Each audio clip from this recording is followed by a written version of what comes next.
Hey, welcome to Every Cloud Has a Platinum Lining. This is my tutorial for old people and how to adapt and get used to sort of more modern, newer wrestling.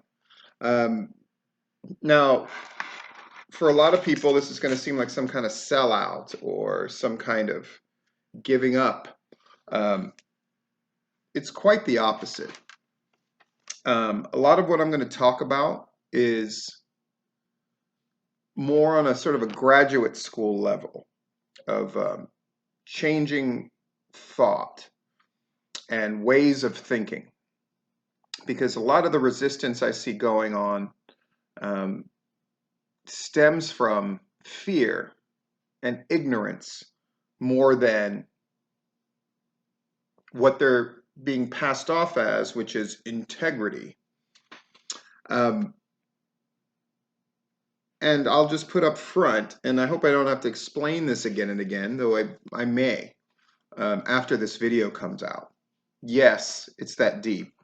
Yes, it's that I imagine is going to be that controversial to a lot of people. Yes, it's going to be off-putting.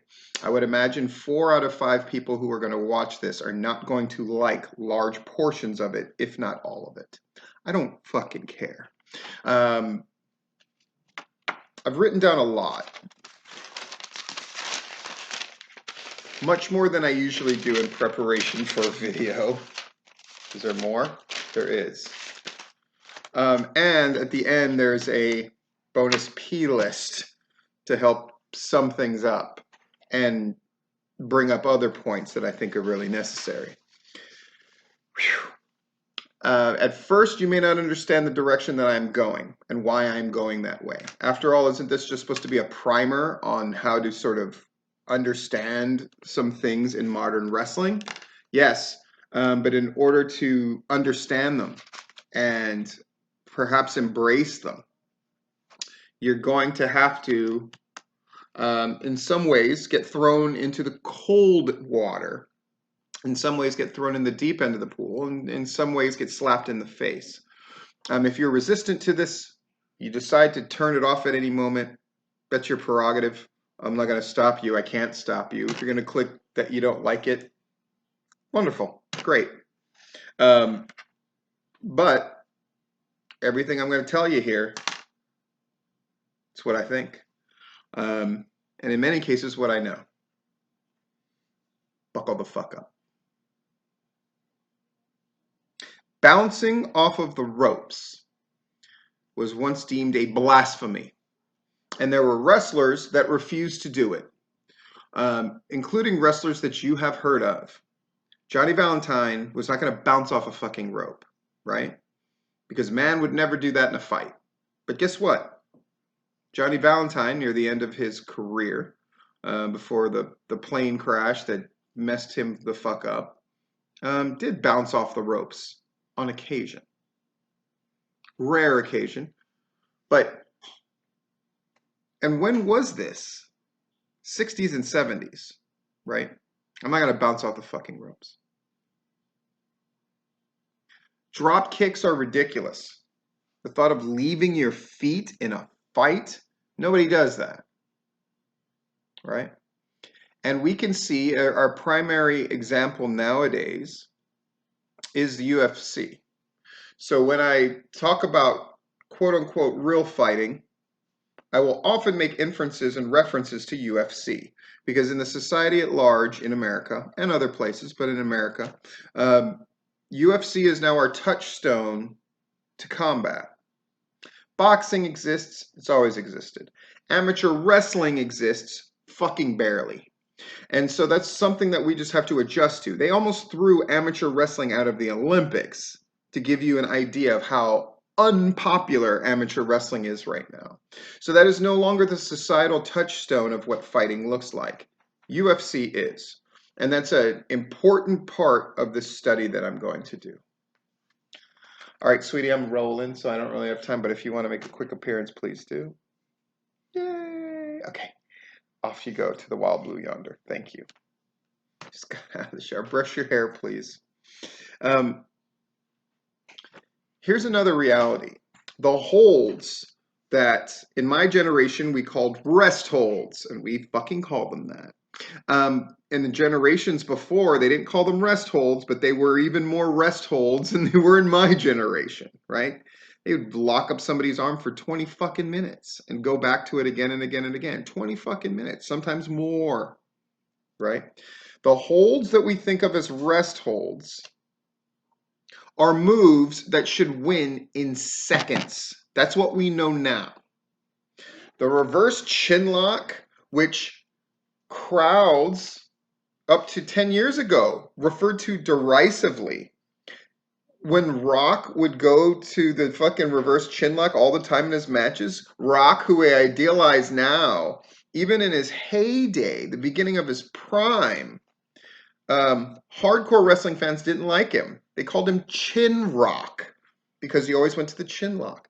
Nowadays, in UFC, if you see somebody get behind somebody and put their arm around their neck, what does that fucking mean? It's a finish, right? A hammerlock is a fucking kimura. And if you see somebody's arm go behind their back in a fucking UFC fight, it's done. Their arm's broken. You don't see them stand up with their arm behind their back going. And you certainly don't see anybody slip and then get the other guy a fucking hammerlock in a reversal in real life. But it's a convention that we have accepted in wrestling forever. And an arm bar, which is code for that stupid little move. Arm bar has done pretty well in the UFC. Ronda Rousey based an entire fucking career on an arm bar. Ronda Rousey is somebody who's interesting to me because when she was on her endless win streak, right?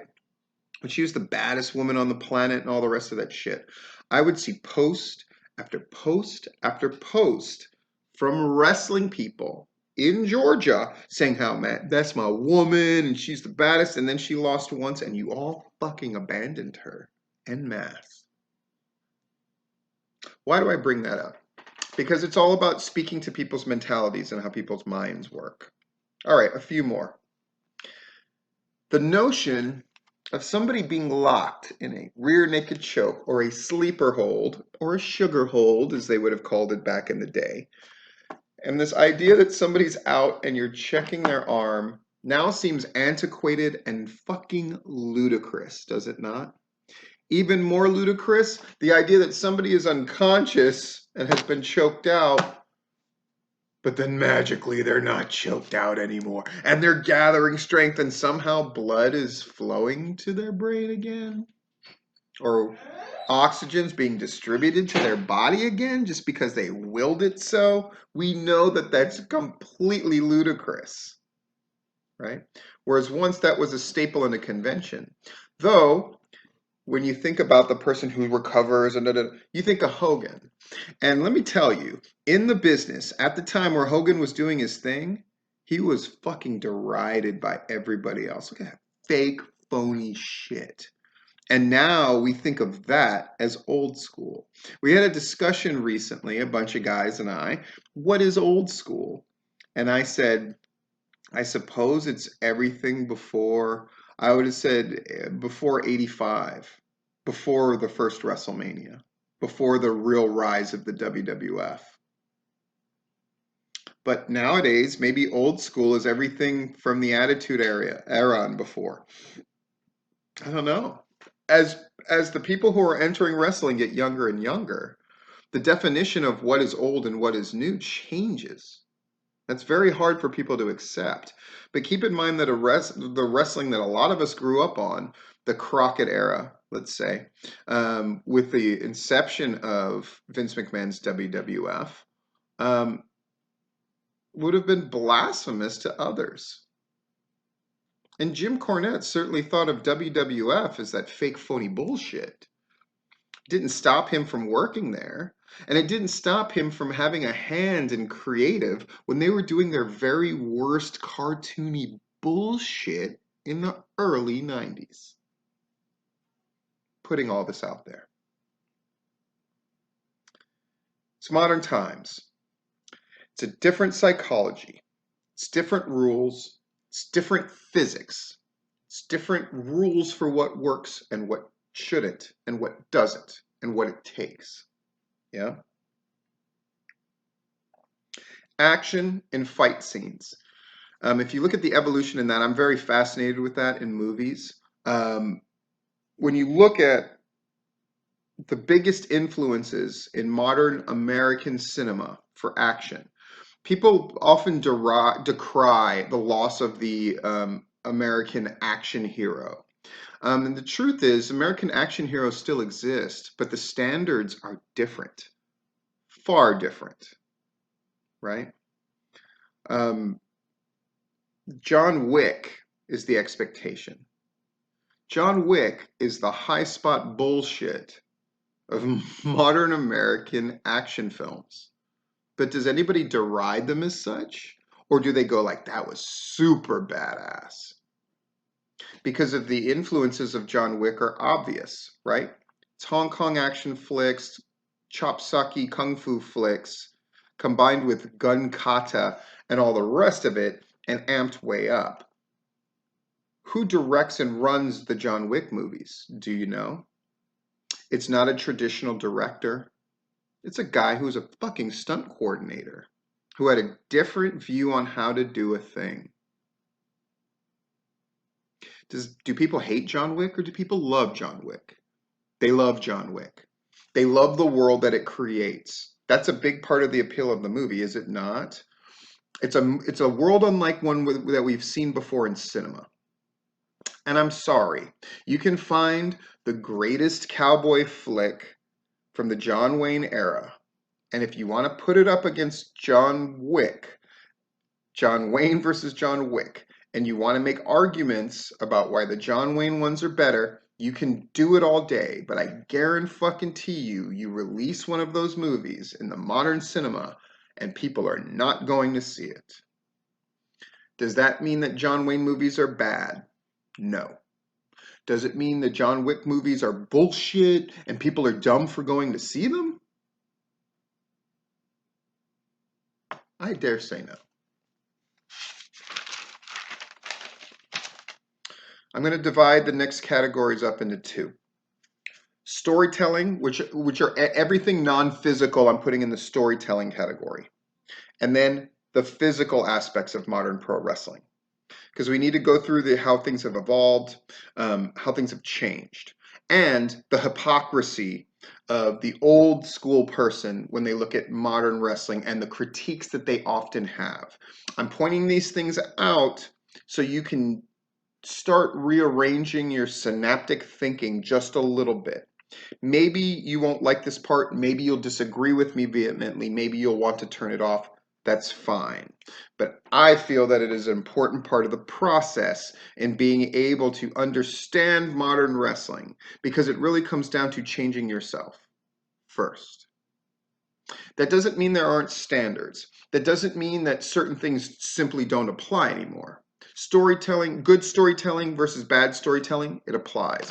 Grabbing an emotional reaction out of your audience versus not being able to do that and connecting applies. Of course it still applies, right?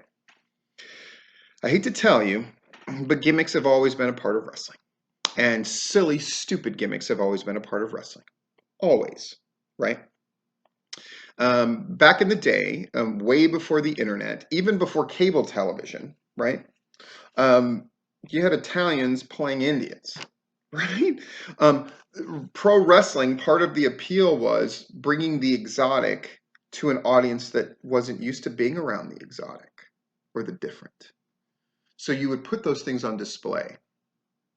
You can call them archetypes, you can call them caricatures, but you would have them on every wrestling card. They would pick archetypes that would work for the audience that they were playing to. And they were simplistic and easy to understand. That no longer applies in entertainment. It doesn't even apply to children's entertainment anymore. And so you can lament that fact or you can just accept that fact, right? The Orient was exotic. And looked like something to somebody back in the day. Now, fighting looks like UFC.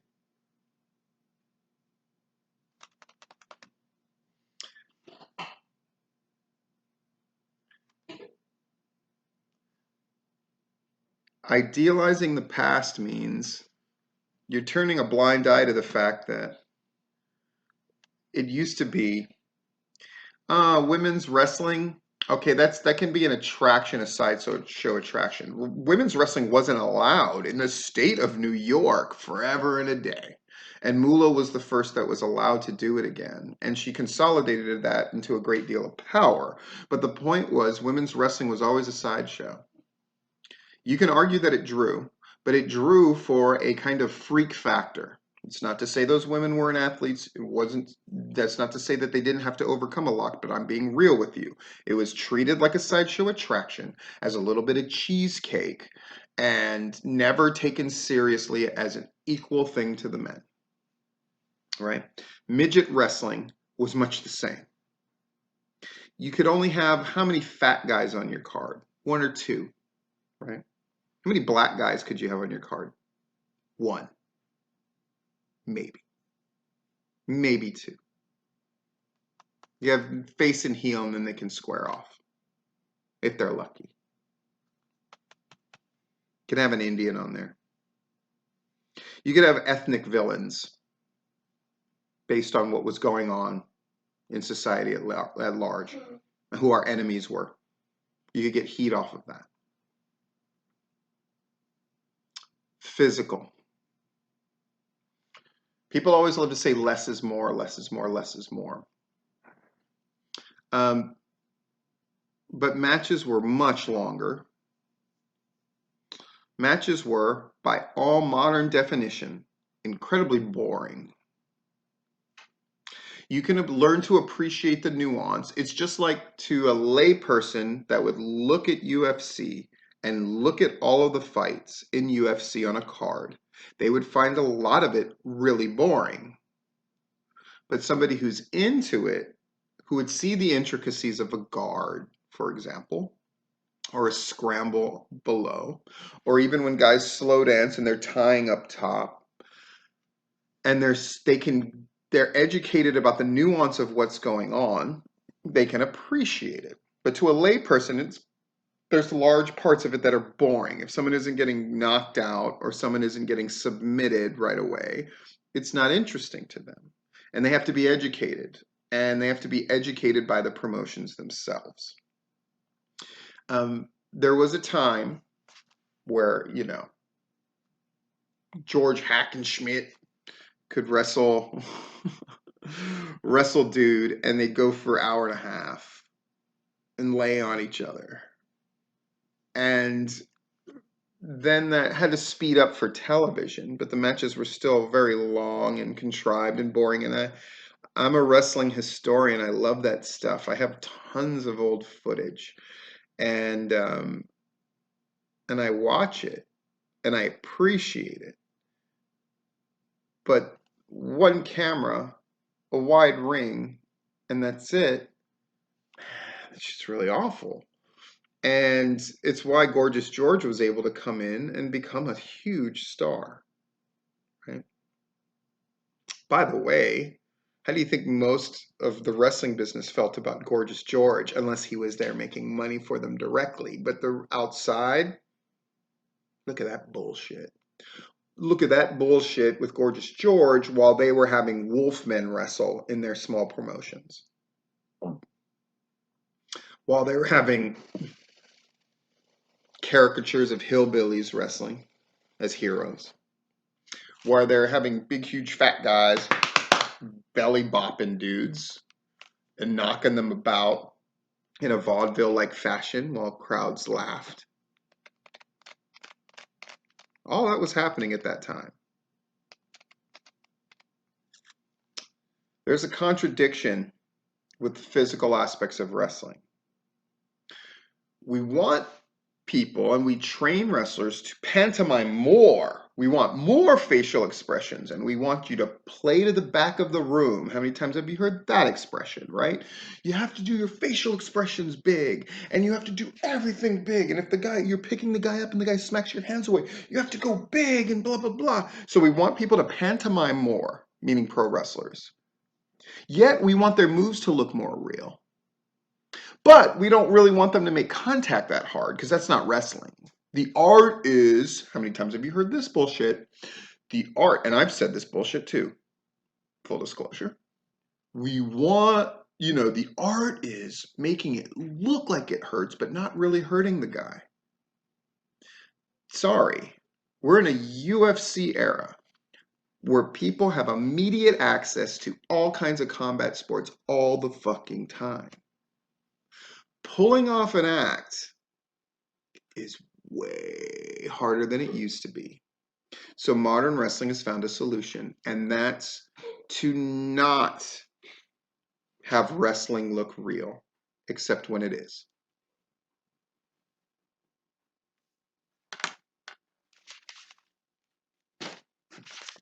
Plist. Top 10 ways that you can change your mentality or embrace something in order to begin to enjoy modern wrestling conventions.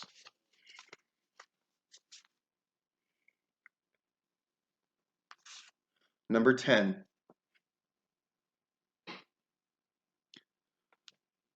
Remember, wrestling is the quote-unquote outlaw mud show of society. And we like it that way. As long as we're determined to rank and file what is good and what is bad in a binary way when it comes to pro wrestling, we are closing ourselves off to the possibilities. When Jim Cornette derides almost everything as an outlaw mud show, he's talking about your show. He's talking about almost every show.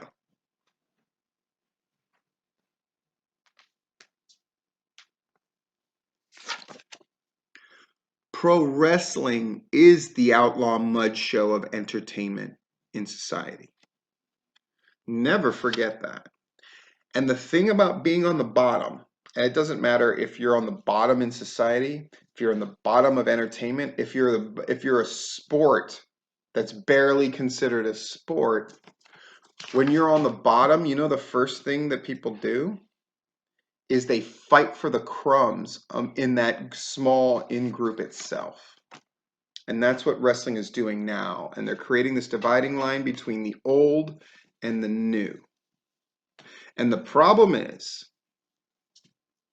the progressive always wins. The progressive always wins. Every older generation goes, the newer generation needs to do it like we did it. But the thing is, they're always going to do it their own way. Put it like this. If I said, is Terry Funk an old school guy? Most people would say yes, but they didn't want to put the NWA World Title on him because they considered him too goofy.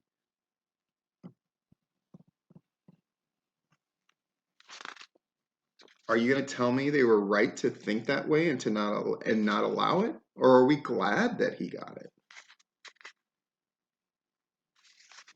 Number 9. Relationships in wrestling are much more complicated than con artist or exploited, which is what it has always been. That's what fans were for decades. The exploited, the marks, the conned. And wrestling people were the con artists. Look how I can manipulate them. Look how I can get them to react to me. Look how I can get them to respond. Look how we can take their money with this little con that we do. But you know who else was the con artist and the exploited? The Office versus The Boys. Got to do what we want, guys, or else you'll be blackballed. Got to do what we want, guys. If you don't play ball, if you're not, Brett screwed Brett. Right? It's his fault.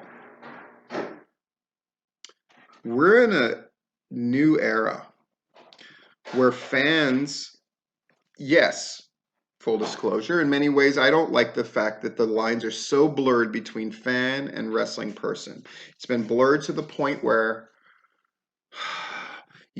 half the guys in the locker room should be buying a ticket, as the saying goes. And half the people buying tickets want to be in that ring and think they should be in the ring. Is that a problem? Yes.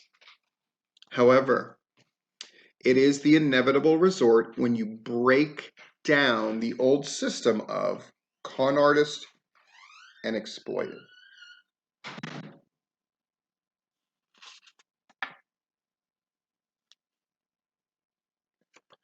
And when the office was do it or else, it's not like that anymore.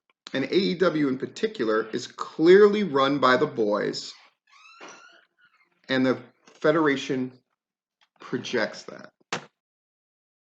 Damn, bitch! Had to stop recording. We're just going to get through the rest of the top 10, have a brief thing to say, and then it'll be done. Number 8. Terrorists are what Big Army calls Little Army. My mom told me this years ago, and it made such an indelible impression. And of course, those are some hot button words. I'm sure people are mad that I'm saying it. But what she meant was whatever the prevailing norm is. And right now for us, like, WWE is wrestling, or in our mind's eye, the wrestling I grew up on is wrestling. That's what it should be. And everything else is, I'm going to call it a terrorist, or I'm going to call it a bad thing.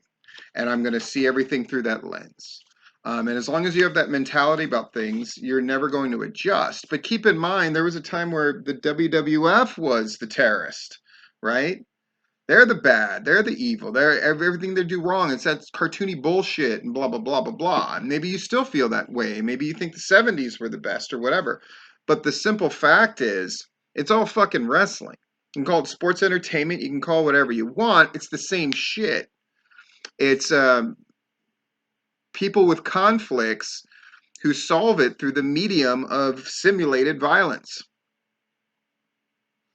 That's what it is. That's the ingredients. And but fucking cakes and cupcakes, it's all very different now. But whenever I hear somebody just outlaw mud show, when Jim Cornette says that, the thing I just think of is like terrorists, or what Big Army calls Little Army, right? And what big experts call the new shit.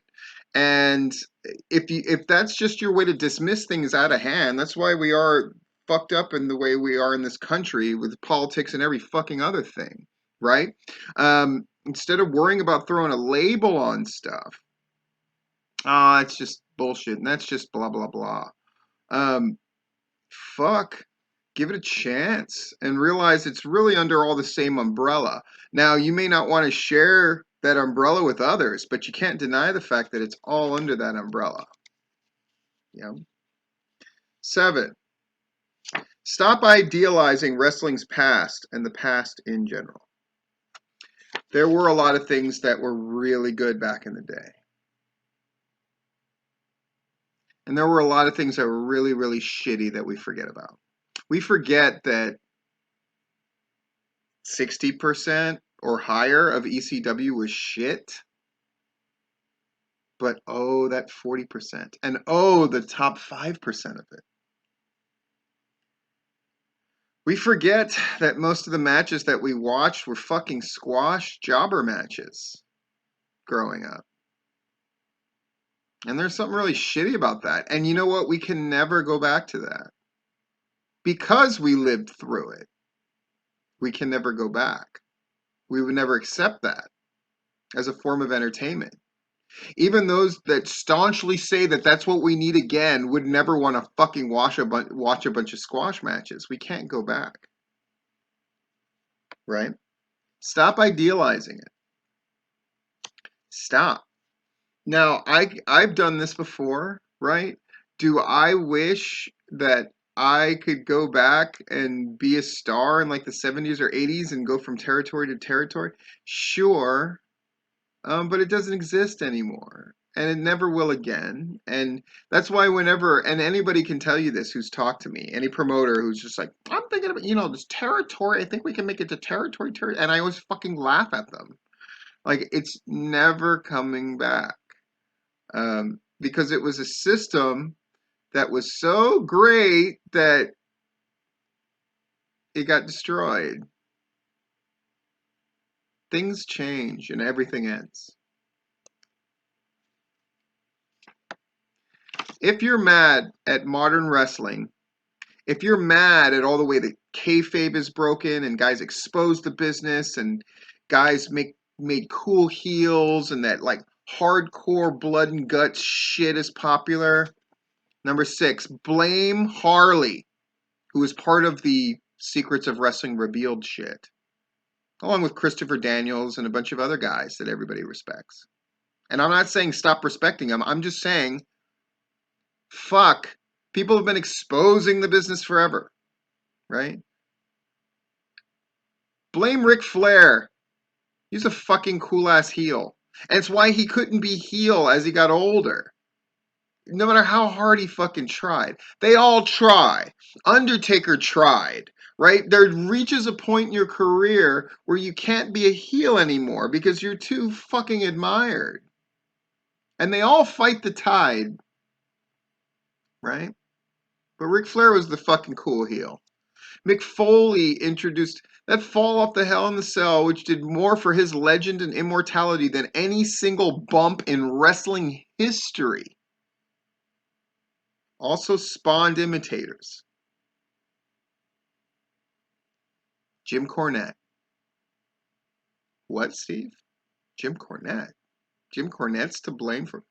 Jim Cornette is brilliant. No hyperbole, no bullshit. And I agree with almost everything he says. I'll just put that out front. Where I disagree with him hard. But I agree with almost everything he says. And Jim Cornette figured out the way to happiness in wrestling and thus being a better product for the fans is to brand yourself as yourself. That's the life he's living now. And you know what? That's the game amongst wrestlers themselves. It's about branding yourself. With athletes and entertainers, it's about branding yourself, controlling your own brand. And people don't fucking like it because it brings with it a whole bunch of different kind of set of behaviors. When you have to sell yourself, and make no mistake about it, this whole thing is a fucking sales job, right? You have to sell yourself. And to do that, you have to fucking be the product and promote the product.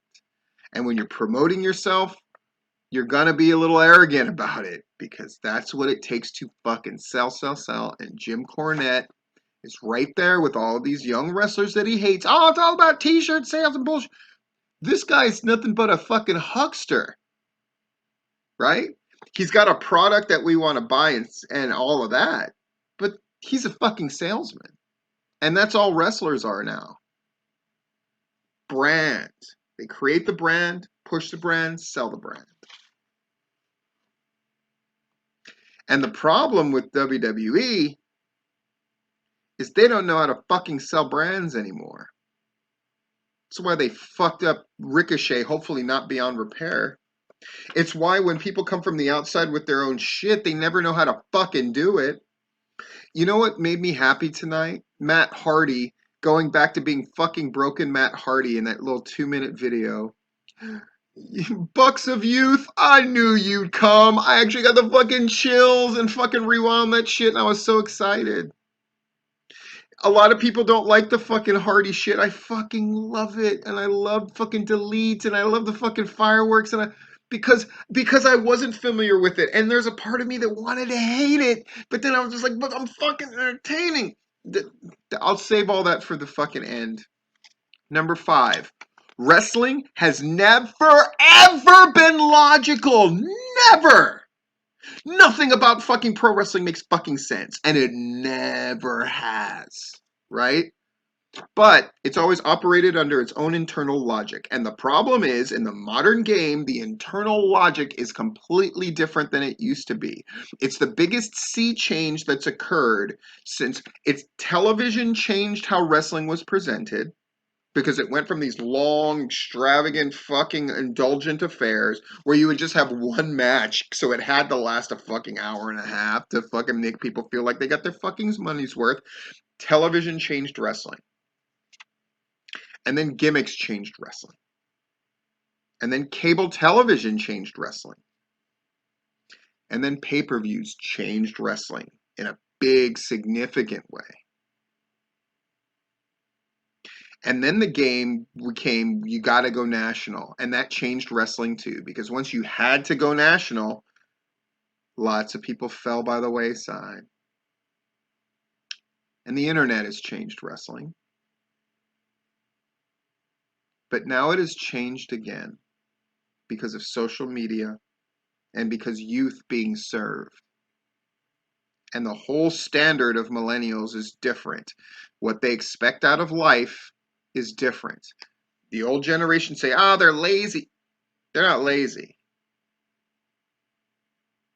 But they're just harder to kayfabe than the generation before and my generation was. That's the truth. And wrestling operates under a different internal logic now. Oh man, my day you just hit a fucking DDT and that was a finish. Well, it's not the physics of wrestling anymore. Now guys can take more punishment by the new physics rules of wrestling. But if you think the old rules made more sense, do I have to remind you about the 20-minute chin lock? That became a 3-minute chin lock, which is still too long. How long does it take to fucking choke somebody out, guys?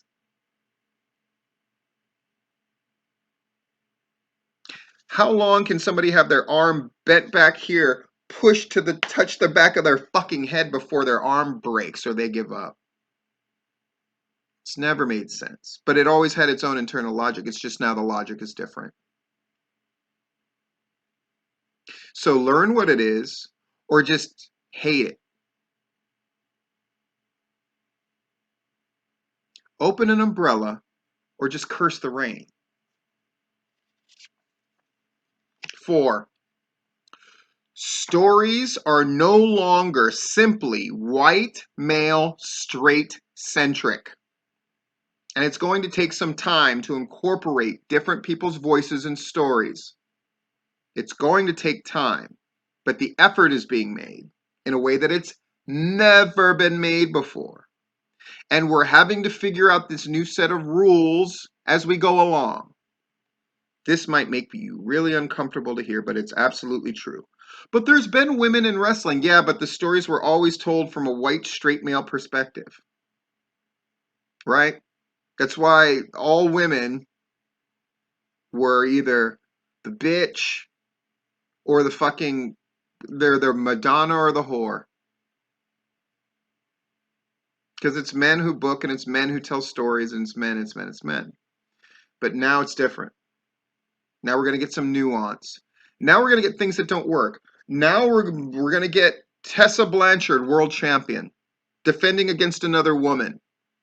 And it's going to make a lot of people really uncomfortable and really angry, and they feel like they've lost something. I imagine it's a similar feeling to when women started wrestling on wrestling cards, period. It's fucking over. It's done. The first time they let more than one black guy on a card. It's just not how it was.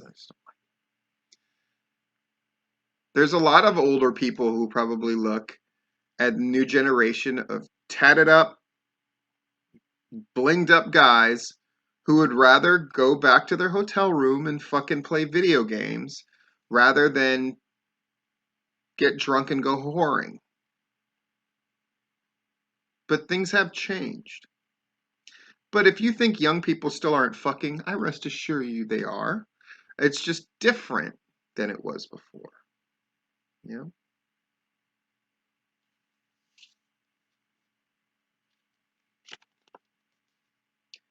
Let me say that one again. Stories are no longer exclusively white male straight centric anymore, and it's going to take time to figure out how everybody's story can get in there and how we can get shit over, because that hasn't changed. 3. Wrestling's influences have changed. So have movies and television. I just liked it better when it was just faces and heels. I agree with you to an extent. But do you love Joker? Yeah, you do. Yeah, you do. And the more nuanced and complicated the performance, the more you fucking love it, right?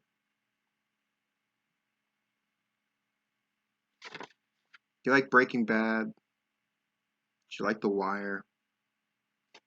You loved Cool Heels. You fucking loved Cool Heels. You quoted Cool Heels. Movies and television, more nuanced storytelling. But everything old is new again. It was that way in the 70s too, where the outlaw became more, we looked at the outlaw in a more complicated, more nuanced, more interesting way. And then outlaws became heroes in the 60s, 70s, and 80s. And now we do deep dives into fucking villainous scumbags to see that maybe terrorists is just what Big Army calls Little Army. In television, we follow Walter White in his descent into becoming fucking Scarface and a fucking demon. And we love him for it. And when he's dying and they're playing My Baby Blue and he's affectionately touching the machines that make crystal meth, we feel empathy for him. We're in a different time, folks. And you can open an umbrella or you can just shout at the rain. But I'm not going to fucking just shout at the rain anymore. Wrestling is trying to catch up to the complexity of movies, but especially television.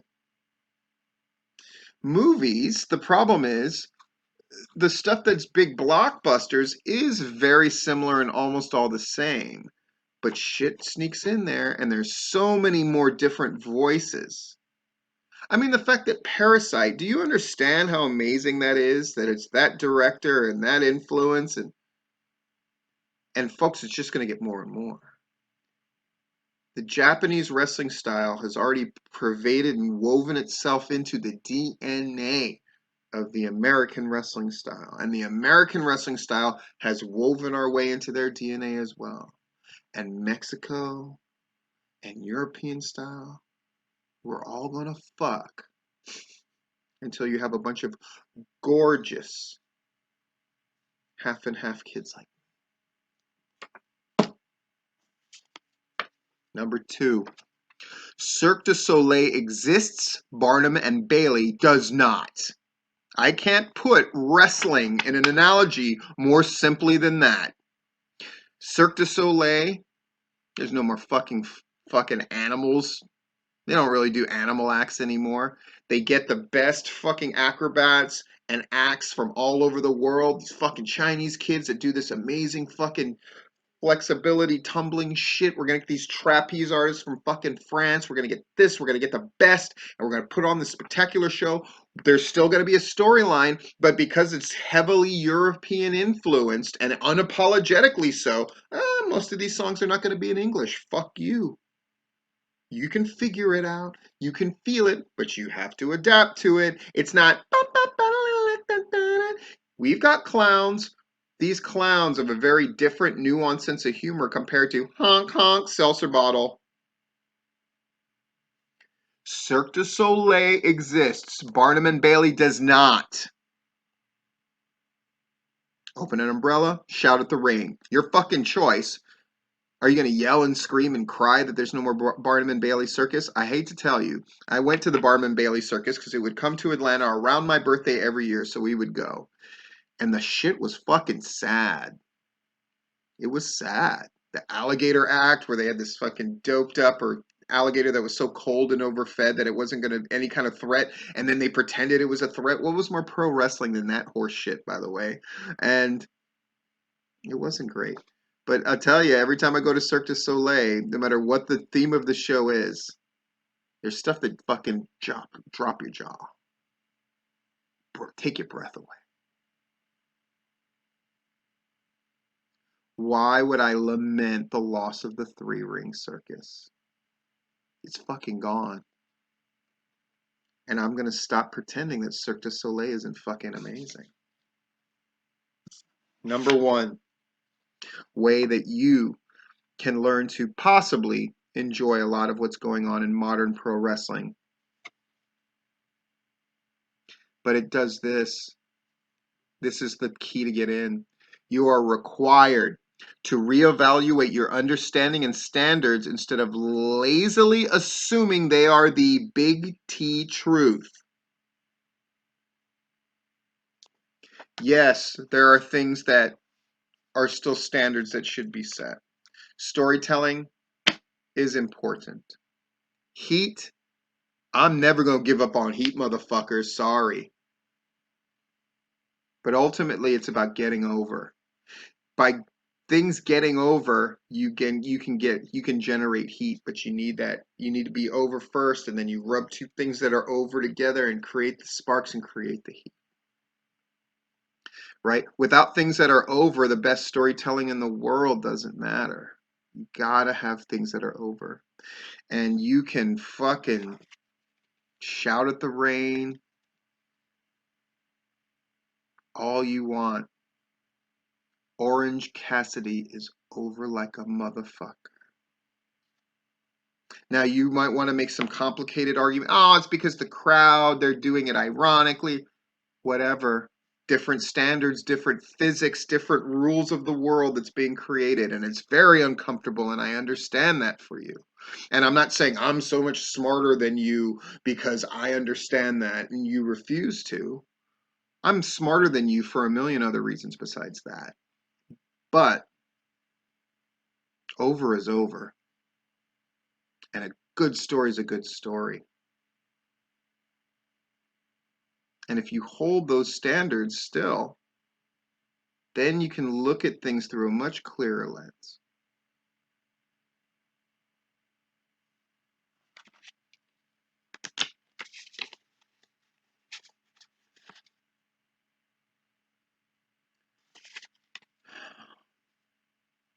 A lot of the stubborn notion of, I don't like blank about modern wrestling, it usually with not very much pulling at the threads, it comes undone pretty easily because one, the very least, it's hypocritical because wrestling has always had all of the elements that people say that they hate oh so much. And it's always fallen short of the things that people claim it falls short on now. It's always fallen short on those things in some way, shape, or form. And when you boil wrestling down to its essence, the things that do remain as big T truths are far less than what people think they are. It comes down to you're either over or you're not. You're either telling a good story or you're not. You're either getting heat or you're not. And once you apply that standard to things, maybe you find, and you will find, that you can enjoy a lot of wrestling again that you've just been resistant for because it just rubs you the wrong way, because it runs against your tradition or what you're comfortable with. Or maybe you're just too lazy to fucking put in the work to try to understand. Now, there's this popular notion that things like opera, the Pretty Woman thing, right? Opera, your first contact with it, people's response is very dramatic, Richard Gere told Julia Roberts. They either love it or they hate it. If they love it, they will always love it. But if they hate it, they can grow to appreciate it, but there will always be something missing. And the problem is People are treating newer wrestling archetypes, physics, rules, standards, as if they're listening to opera for the first time and they've just decided that they hate it. So, what am I saying? That you can learn to appreciate it, but you'll never really love it? No. What I'm saying is, you already fucking fell in love with the opera, motherfucker. You already fucking fell in love with the opera. You already are in love with pro wrestling, or chances are you wouldn't be watching this shit. But you are going to have to change your standards a little bit. Not lower or raise them, binary thinking, but you have to put in a little bit of work. But what you get on the other side, it's like you can just go, oh, American football's fucking stupid, right? If you're an outsider, oh, it's stupid, it's stupid. But if you learn to appreciate the game, then you can become a real fan of it, right? It's like anything else. All modern rap is shit. It's all shit. I said that kind of thing too. But you know what I found out through having kids and they listen to stuff? Not all of it is. But I just had to open myself up to the possibility first. And so now my world is I can enjoy the shit that I've always enjoyed, and I can enjoy and appreciate some of the modern stuff as well. When it comes to rap, when it comes to movies, when it comes to TV shows. The world's a more complicated place. The cartoons that my kids watch are of a higher quality and a higher density, complexity-wise, emotionally, intellectually, than fucking Transformers and G.I. Joe and the rest of that horse shit. You can love both. But the new one requires work. Are you willing to put in the work? Maybe you're not. But being lazy, which is something that we claim the new generation is, it's a bad look. And again, the only person you're hurting is yourself.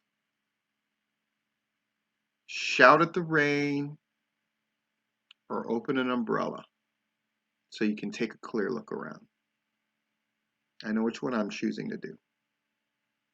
This has been Every Cloud Has a Platinum Lining.